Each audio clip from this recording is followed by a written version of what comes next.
আসসালামু আলাইকুম রহমতুল্লাহি ওবরকাতুহ। সম্মানিত দর্শক, আওয়ামী লীগের সাধারণ সম্পাদক জনাব ওবায়দুল কাদেরের খোঁজ মিলেছে। তিনি এখন কলকাতাতে আছেন। তাকে নিয়ে নানা রকম কথা, বিতর্ক ছড়াচ্ছিল। অনেকে বলার চেষ্টা করেছেন যে তিনি বাংলাদেশে আছেন, তিনি ক্যান্টনমেন্টে আছেন। অনেকে বলার চেষ্টা করছেন যে তিনি ভারতে আছেন। কেউ তাকে আগরতলাতে, কেউ তাকে শিলিগুড়িতে, অনেকে তাকে দিল্লিতে, অনেকে তাকে কলকাতাতে দেখেছেন বলে মন্তব্য করেছেন।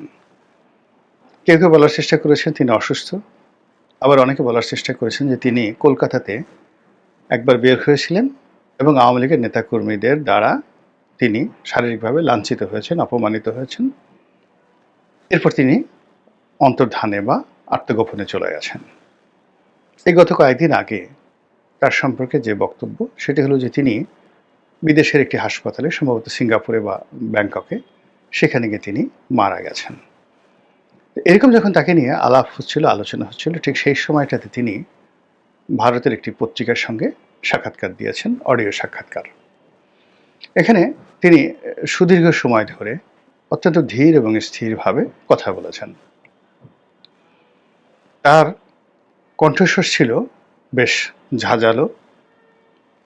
তিনি তার যে বক্তব্য, সেই বক্তব্যের মাধ্যমে যে দৃঢ়তা দেখিয়েছেন, পরিকল্পনা দেখিয়েছেন এবং খুবই, যাকে বলা হয়, ক্যালকুলেটিভ ওয়েতে, আকর্ষণীয় ভাষায় কথা বলেছেন, যে ধরনের কথাবার্তা হয়তো সেই 1/11-এর আগে, 1/11-এর আগে তিনি যখন গ্রেপ্তার হননি, ঠিক সেই সময়টিতে তার যে বক্তব্য ছিল ঠিক ওইরকম সুন্দর করে তিনি সেই বক্তব্য দিয়েছেন।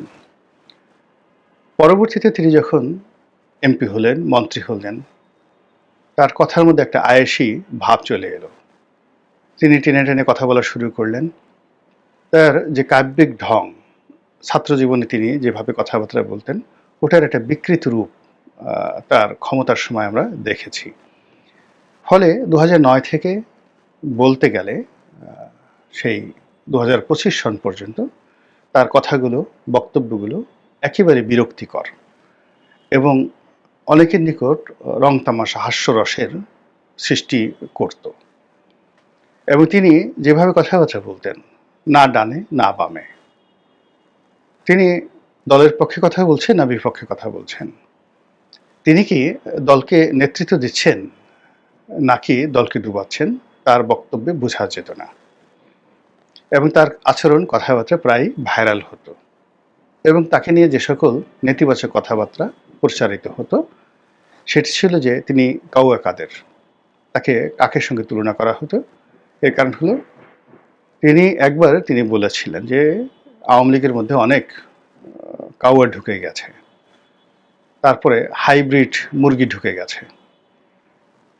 তো কথাটা খুব নির্মম ছিল, বাস্তব ছিল এবং তিনি যাদেরকে ইন্ডিকেট করেছেন, তো এটা আওয়ামী লীগের নেতাকর্মীদের আসলে মাথায় করে নেওয়া উচিত ছিল। কিন্তু বাস্তবতা হলো যে ওই সময়টিতে আওয়ামী লীগ যেভাবে জনপ্রিয়তা হারিয়ে ফেলেছিল এবং জনাব ওবায়দুল কাদেরও তার ব্যক্তিগত জনপ্রিয়তা হারিয়ে ফেলেছিলেন। এর ফলে কি হলো, তিনি একটা ভালো কথা বললেন, সেই ভালো কথাটা তার উপরে মন্দরূপে আরোপ করা হলো এবং তাকে এরপর থেকে সবাই আসলে কাউয়া কাদের বলে ডাকাডাকি করত।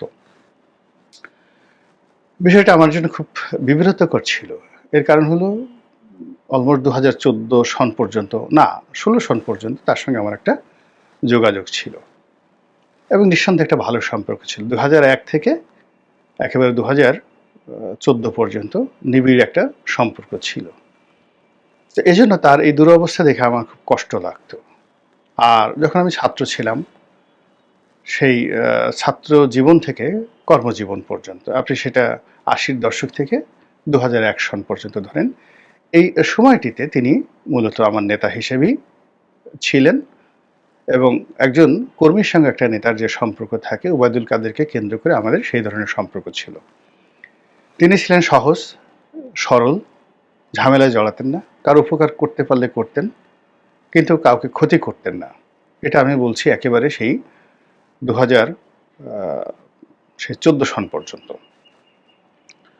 ২ নম্বর হলো যে সরকারের আগের মেয়াদে তিনি কি করেছেন বা না করেছেন সেটা মোরললেস সবাই আমরা জানি। অর্থাৎ আগে তিনি যখন স্পোর্টস মিনিস্টার ছিলেন ৯৬ সরকারে।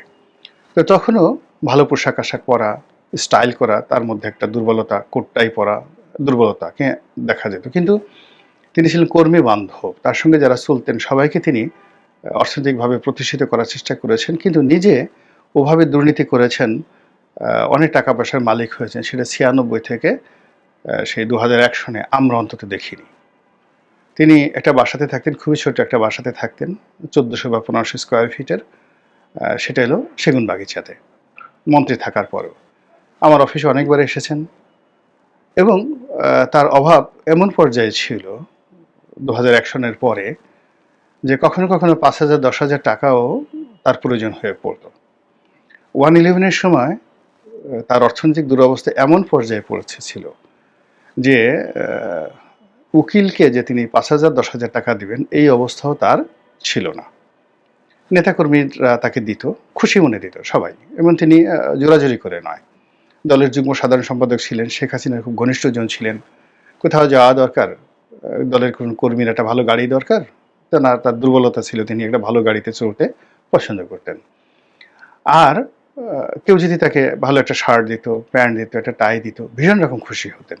এইভাবে কিন্তু তিনি ২০০১ সন থেকে একেবারে 1/11 এর গ্রেপ্তার হওয়ার আগ পর্যন্ত একটা স্বাভাবিক জীবনযাপন করেছেন।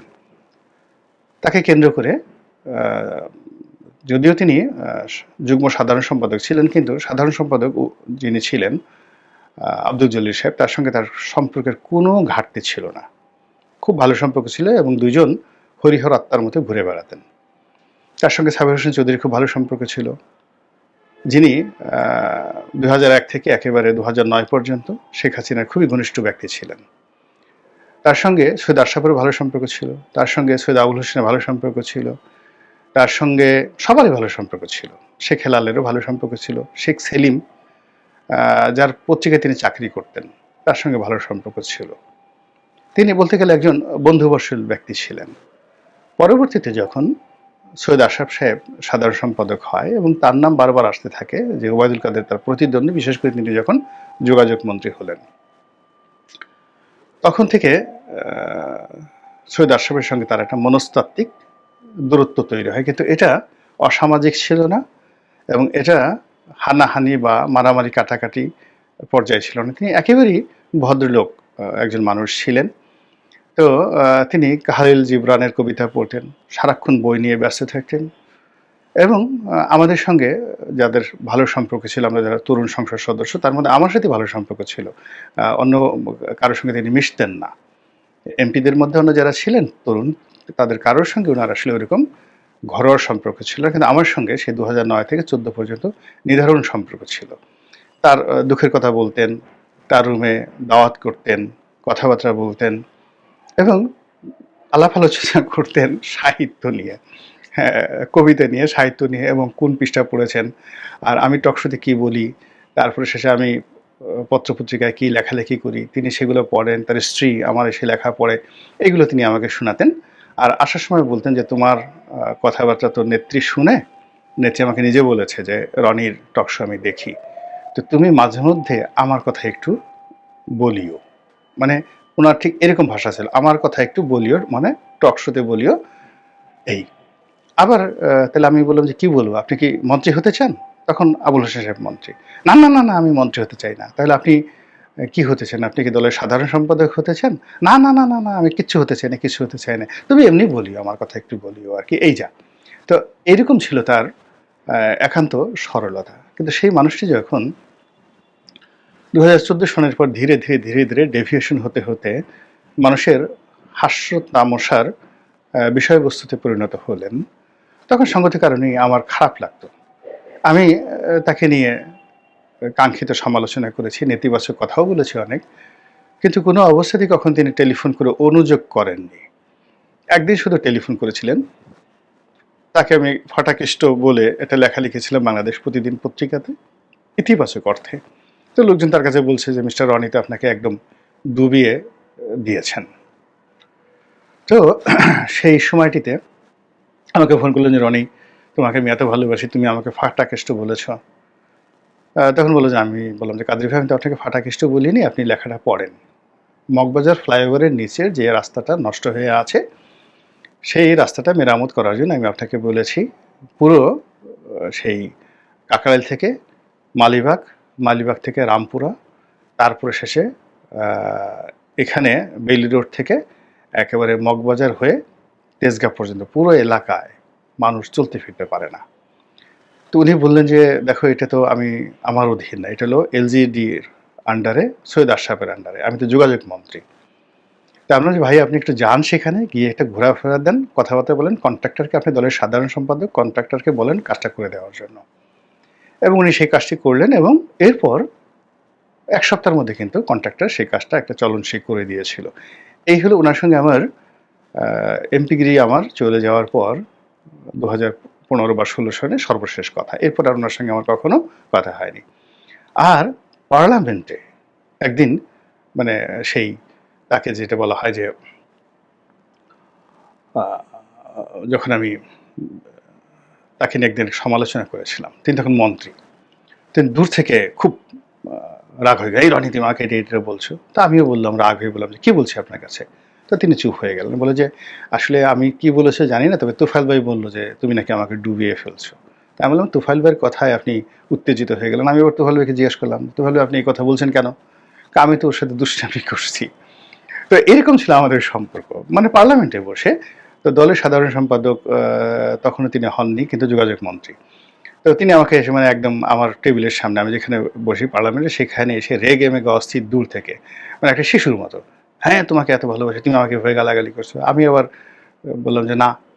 তো বলে যে, আমি যখন রাগ হয়ে গেলাম, সেও তখন আবার স্থমিত হয়ে গেলেন, বলে যে, আমি তো আসলে দেখি নাই, তো ভাবলাই আমাকে বলছে। তো এইরকম তার সম্পর্ক। তো সেই মানুষটি ডেভিয়েশন হয়েছে, তার বিরুদ্ধে দুর্নীতির অভিযোগ আসছে, তার ভাইয়ের সঙ্গে তার গণ্ডগোল, নোয়াখালীতে তিনি এলোমেলো আচরণ করছেন, ফেনীতে তিনি গ্রুপিং করছেন, একবার একরামের সাথে তিনি গণ্ডগোল করছেন, একবার সেই নিজাম হাজারির সাথে তার বন্ধুত্ব হচ্ছে।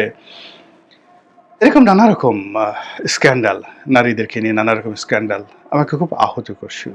এনিওয়ে, সেই সম্পর্কের ভিত্তিতে আমি দূর থেকে আহত হতাম। এই পট পরিবর্তনের পরে যখন তাকে নিয়ে নানা রকম কথাবার্তা শুনছিলাম, তখন আমি আসলে মর্মাহত হচ্ছিলাম যে আসলে ঘটনাটা কি, ঘটনাটা কি কেউ বলতে পারছিল না। তো আওয়ামী লীগের যারা নেতৃবৃন্দ পালিয়ে আছেন তারাও কেউ কিছু জানেন না। তো এর মধ্যে এক নেতা, হঠাৎ করে একদিন কথা হলো, সাবেক মন্ত্রী, ইনি ইংল্যান্ডে আছেন, সমর রেজাউল করিম সাহেব। তো উনি একদিন জানালেন যে না, তিনি ভালো আছেন, অসুস্থ অবস্থায় আছেন, ভারতে আছেন, অসুবিধা নেই, অনেক আগে।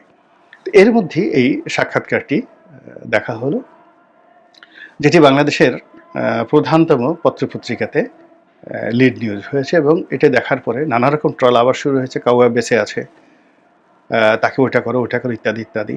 তো সেখানে তিনি যেটি বলার চেষ্টা করেছেন যে তিনি 5 ঘন্টা তিনি এবং তার স্ত্রী একটা বাথরুমে লুকিয়েছিলেন, এবং সেখানে এমনি তিনি অসুস্থ দীর্ঘদিন ধরে, ওই পরিবেশে থেকে ভয়ের মধ্যে তিনি আরও অসুস্থ হয়ে পড়েন। ছাত্ররা তাকে উদ্ধার করে এবং দয়া পরবশ হয়ে তাকে একটা নিরাপদ জায়গাতে তারা সরিয়ে নেয়। সেখানে তিনি 3 মাস ছিলেন, তারপরে তিনি সেখান থেকে ভারতে চলে যান, এবং ভারতে যাওয়া তার জন্য কোনো বিষয় না। এবং এখনও আওয়ামী লীগের যারা লোকজন রয়েছেন, তারা যারা এয়ারপোর্ট দিয়ে যেতে চান, সীমান্তে যেতে চান, দেয়ার ইজ এ সিন্ডিকেট, একটা দুর্নীতিবাজদের একটা বিরাট সিন্ডিকেট গড়ে উঠেছে। এই সিন্ডিকেটে 10 লাখ, 20 লাখ, 50 লাখ টাকা দিলে যদি খুব পরিচিত মুখ না হয়, তাহলে আসলে সীমান্ত পাড়ি দেওয়া এখনও কোনো সমস্যা নয়। এই হলো বর্তমান জমানার বাস্তব অবস্থা। তো ওবায়দুল কাদের সেখানে চলে গেছেন, ট্রেনে কীভাবে গেছেন প্রশ্ন করাটা ওটা নির্বুদ্ধিতার বিষয়, তিনি যেতে পেরেছেন। কিন্তু যেটি আমাকে খুব আশ্চর্য করেছে সেটি হলো তার যে ভাষার সাবলীলতা, এবং তিনি যেভাবে গুছিয়ে কথা বলেছেন এবং যেভাবে পয়েন্টিভ হয়েছেন, এবং যেভাবে এখনও তিনি দলের নেতৃত্বের যে জায়গাটি তিনি আঁকড়ে রাখতে চাচ্ছেন, এটি আমার কাছে খুবই, যাকে বলা হয়, একটা অন্যরকম একটা বিষয়। এটিকে নেতিবাচক বলবো নাকি আওয়ামী লীগকে যারা শত্রু ভাবেন তাদের জন্য একটা অশনির সংকেত।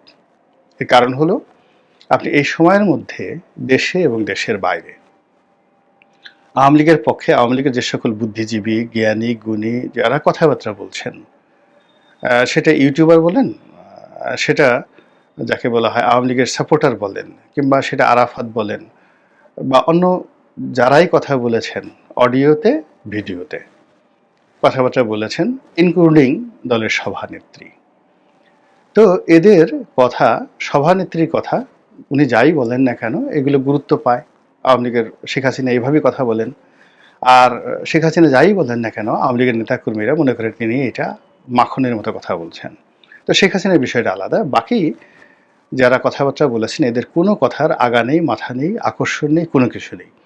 কিন্তু ওবায়দুল কাদের তার যে অডিও বার্তায় যে বক্তব্যটা দিয়েছেন, এই মাথা থেকে ও মাথা পর্যন্ত একটি শব্দের ব্যুৎপত্তিগত ভুল নেই, একটি উচ্চারণে এলোমেলো কোনো কিছু নেই, এবং কবিতার ভাষাও সেখানে নেই।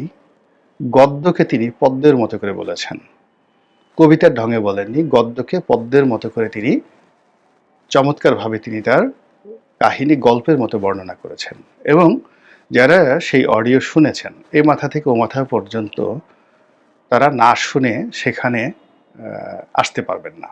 কিউরিসিটি, ইট মিনস এই যে তাকে সামনে আনা হয়েছে, এটা দলের সিদ্ধান্তে তাকে আনা হয়েছে, এক। দুই নম্বর হলো যে তিনি তার যে মতিভ্রম ঘটেছিল 2009 থেকে একদম ওই সময়টা পর্যন্ত ক্ষমতা এবং অন্যান্য কারণে, সেখান থেকে তিনি তার যে সেই রাজনীতির যে ভাষাগুলো যেটা তিনি ব্যবহার করতেন 2001 থেকে একেবারে 111 পর্যন্ত, ঠিক সেই ল্যাঙ্গুয়েজটা তার মধ্যে চলে এসেছে। তো আওয়ামী লীগের যে নিষিদ্ধ হওয়া বা রাজনৈতিকভাবে আওয়ামী লীগকে অ্যাবান্ডন করে দেওয়া, এটা নিয়ে যখন যারা স্বপ্নে বিভোর এবং যারা মনে করছেন যে আওয়ামী লীগের যে সকল নেতারা কথাবার্তা বলছেন সেগুলো কথা শুনে মানুষের রাগ হচ্ছে, ক্রোধ হচ্ছে এবং কোনো আকর্ষণ সৃষ্টি করছে না, না শব্দচয়নে, না ভাষায়, না বক্তব্যে, না প্রেজেন্টেশনে, তাদের জন্য এই ওবায়দুল কাদের সাহেবের যে নতুন বক্তব্য এবং আওয়ামী লীগের যে নতুন পথ চলা, এটি আমি মনে করি একটা ভিন্নতর মেসেজ দেবে। আল্লাহ ভালো জানেন আগামী দিনে কি হতে যাচ্ছে রাজনীতি। আসসালামু আলাইকুম রহমতুল্লাহি ওয়া বারাকাতুহু।